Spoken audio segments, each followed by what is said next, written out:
Not So Great Flood. I'm Rebecca Lieb. I'm Jason Horton. And this is Ghost Town.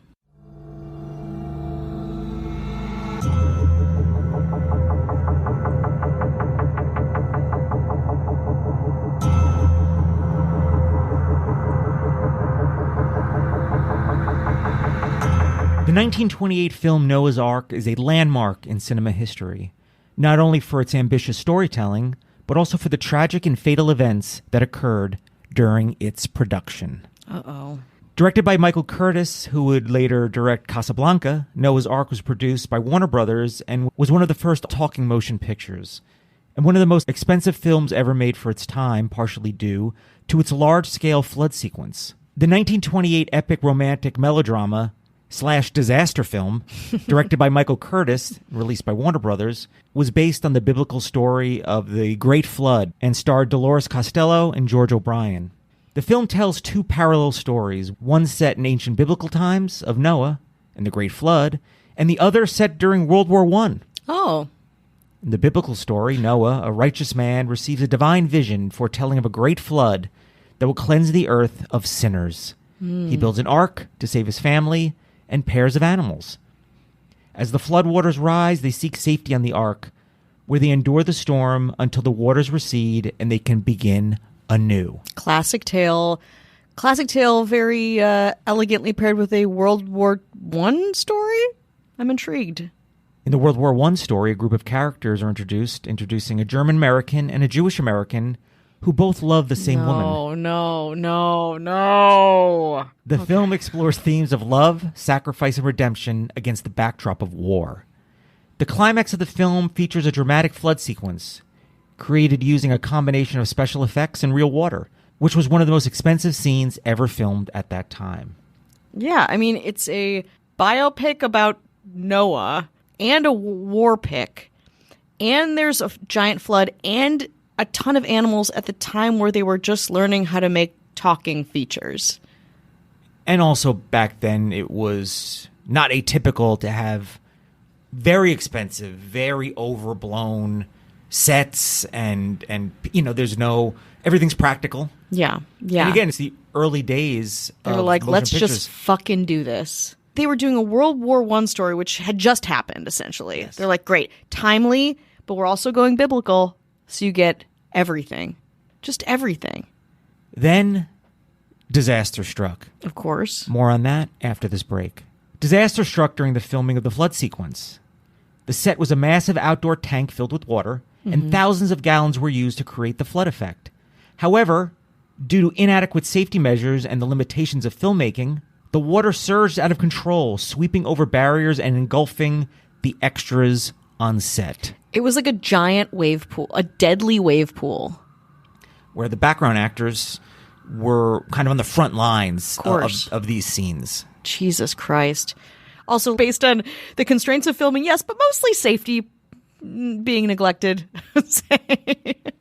Numerous cast and crew members asserted that both Curtis and writer Darryl F. Zanuck were fully aware of the potential dangers. Mm-hmm. Yeah, I mean, it's a giant tub filled with water. Some testimonies from the harrowing production even suggest they were indifferent to risking their colleagues' lives.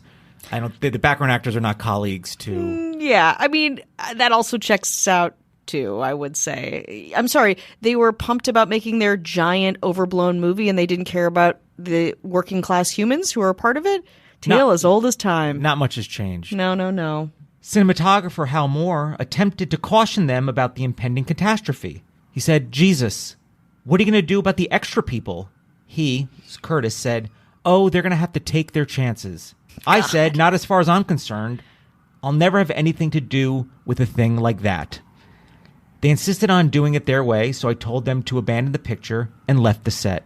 Wow. Subsequent investigations in Warner Brothers legal records do not definitively document the actual fatalities. Of course not. Are you kidding me? You mean to say that the studio protected their major, above-the-line talent who they spent tons of money on?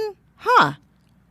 Whether eyewitness accounts inflated the truth or studio executives suppressed it remains unclear, although it's I'm pretty... clear. Yeah, I'm pretty clear. clear. But good for the cinematographer walking out on that. The exact number of casualties is disputed, with reports ranging from 1 to 3 deaths. 3 seems to be the number. God. The tragedy led to increased safety regulations in the film industry, particularly regarding the use of water in movie productions. Yeah, you can't make an actual tsunami and kill people. Like, it's not going to work. Since 1928, there's been advances, but there's also a lot of hurdles where human beings become casualties of these unsafe, unregulated movie sets. I mean, I think about the Alec Baldwin, was that Western that he made? Rust? Yeah, Rust, yeah. I mean, that's something that happened literally 2 years ago, I think. I mean, it's still kind of on the forefront, maybe a year and a half ago, of the systemic problems in filmmaking. And if someone doesn't regulate that, and I'm not talking about a studio because they just want the bottom line and want profit, like the people who are creating these projects and who are at the top of the food chain, like unless they put their foot down, it's like, yeah, it becomes unsafe. People lose their lives. I don't know if we've talked about it on the podcast. An infamous Twilight example Zone? of that is The Twilight Zone. Yeah. Vic Morrow and The Twilight Zone. Yeah, really, really horrible and that's, thing. we're talking about early 1980s. Yeah, this is still going on. Zero excuse. It's very frustrating. This episode is frustrating to me because it feels like you said, not much has changed, despite maybe some measures, slow measures, put into place. Despite the disaster, Noah's Ark was released to theaters and was a modest success. It's remembered today for its innovative storytelling and place in the history of cinema, marking a transition from silent films to talkies. Wow, innovative storytelling. Can you imagine being killed making a movie and then it being like a lukewarm success? Like, for what? If you're somebody who's like, I want to see a movie about Noah's Ark. I want to see a movie about World War I. Well, guess what? I got the movie for you.